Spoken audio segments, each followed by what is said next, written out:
संत ज्ञानेश्वर महाराजांची पालखी दिवे घाटात पोहोचलेली आहे आणि दिवे घाटात जर आपण बघितलं तर सध्या लाखोच्या संख्येने वारकरी या ठिकाणी पोहोचलेले आहेत आणि आता हळूहळू घाट चढायला सुरुवात झालेली आहे। खरं तर पावसानंतर हा संपूर्ण घाट खूप निसर्गरम्य झालेला आहे आणि याचाच आनंद घेत हळूहळू आता वारकरी पुढे निघालेले आहेत। मात्र सगळ्यात मोठी जबाबदारी सध्या असते ती म्हणजे पोलिसांची, कारण पुणे शहरातून इथपर्यंत पोहोचणं हे खूप मोठा टप्पा आहे आणि वाहतूक असेल, वारकऱ्यांची सगळी व्यवस्था करणं ही जबाबदारी या ठिकाणी पोलिसांवर असते। आपल्यासोबत पुण्याचे joint CP Ranjan Kumar Sharma sir आहेत। सर, एक मोठी जबाबदारी, अर्थात आता घाट चढायला सुरुवात झाली आहे, लाखो वारकरी आहेत, कशी व्यवस्था आहे आणि पुढे कशी राहणार आहे?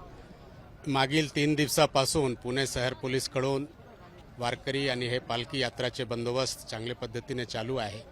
या कामामध्ये आपल्याकडून 4 ॲडिशनल सीपी, 12 डीसीपी, 500चे सुमारास अधिकारी आणि 7,000चे सुमारास पोलीस आणि होमगार्डचे जवान तसंच SRPFची कंपनी हे सर्व लावण्यात आली आहे। आणि यावेळी जे आहे से पालखी व्यवस्थित आलेली आहे आणि आजही जे आहे से पालखी आपल्या एकदम वेळेचे आतमध्येच जे आहे से आपला दिवे घाट क्रॉस होत आहे। तसंच तुकाराम महाराजांची जे पालखी आहे तेही जे आहे एकदम वेळेवर चालू आहे दोन्ही काल्होरच्या एरियामध्ये। तर अशा प्रकारचे चांगले नियोजन करण्यात आलेलं आहे। ट्रॅफिकचे नियोजन चांगली झालेली आहे, त्यांच्यामुळे लोकांना कमी अडचण झालेलं आहे। आणि यावेळी जे आम्ही नियोजन केलं की ज्यापर्यंत पालखी पुढे वर जात नाही त्यापर्यंत गाडीला थांबून ठेवलेलं आहे। यांच्या पुढे आपण बरेच गाडीला पाठवला, परंतु नंतरचे गाडी थोडा थांबून ठेवला आहे, ज्यांच्यामुळे की आपले वारकरी फास्ट गेलेले आहे आणि त्यामुळेच जे आहे से पालखी जे आहे से वेळेवर आणि 5:30चे सुमारास जे आहे से झेंडेवाडी विसावाला पोहोचते। खरं तर ज्या पद्धतीने पोलिसांनी या ठिकाणी नियोजन केलेलं आहे त्यात जर बघितलं तर त्यांची एक सेवा देखील असते। खरं तर पालखीला इथपर्यंत आणण्यासाठी बरीच म्हणजे अर्थात ते सगळं काही सोडून एक सेवा देखील करत असतात। सर, एका अर्थाने तुम्ही देखील वारकरी होता त्यांच्यासोबत, म्हणजे खाते जबाबदारी सोडतात आणि एक वारकरी म्हणून सोबत चालतात। नाही, जसं वारकऱ्यांचा धर्म आहे की पंढरीपर्यंत चालत जायचं, तसंच आम्हाला ह्या वारीच्या निमित्तानं लोकांसोबत मिळून मिसळून त्यांना कुठल्याही प्रकारची अडचण होणार नाही हे बघणं, त्या चालण्याच्या निमित्ताने आम्ही आमचं कर्तव्यच पार पाडत होतो।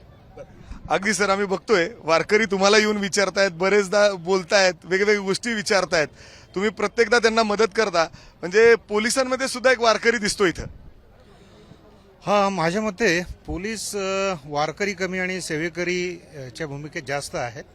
वारकऱ्यांच्या सेवेसाठी आणि सगळा वारी जे आहे ते सुरळीत पार पाडण्यासाठी या ठिकाणी पोलिसांनी बंदोबस्त केलेला आहे। 3 दिवस झटलेले आहे आणि वडकी नाला ते दिवेघाट हा जो अतिशय महत्त्वाचा जिकिरीचा टप्पा, हा आयुक्तालयातला शेवटचा वारीचा टप्पा हा आपण पाहिलेला आहे की यामुळे अतिशय सुरळीतपणे आणि नेहमीपेक्षा फार लवकर पार पडलेला आहे। सर, तुम्ही देखील म्हणजे आम्ही बघतोय हजारो पोलीस आहेत जे रस्ता क्लिअर करून देत आहेत, जे ट्रक आहेत, म्हणजे अर्थात वारकरी ज्या ट्रकमध्ये येतात त्यांचं इतर जे सामग्री असते ते सगळ्या ट्रकमध्ये असते, तो देखील एक मोठा टास्क असतो, ती हळूहळू पुढे काढायचं।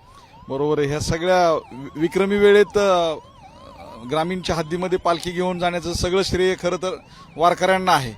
सरांनी सांगितल्याप्रमाणे वरिष्ठांच्या मार्गदर्शनाखाली आम्ही केलेली तर ही सेवा आहे, परंतु जे नियोजन करण्यात आलं होतं त्यानुसार आज आपण पाहताय की दिवे घाट माथ्यावरती आमच्या आव्हानाला सर्वांनी प्रतिसाद दिलेला आहे। कुठलेही पर्यटक किंवा नागरिक दिवे घाटावरती गेलेले नाहीत। त्याचबरोबर ज्या ट्रका आणि वारकरी पॅरलली चालत होते त्यामध्ये सुद्धा वरिष्ठांच्या नियोजनाखाली अगदी वारकरी जात असल्यामुळं वेळेमध्ये वरती वारी पोहोचलेली आहे।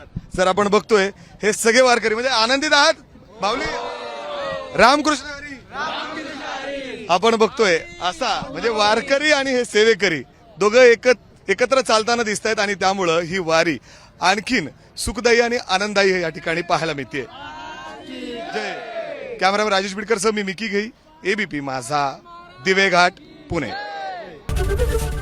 ABP माझा, उघडा डोळे बघा नीट।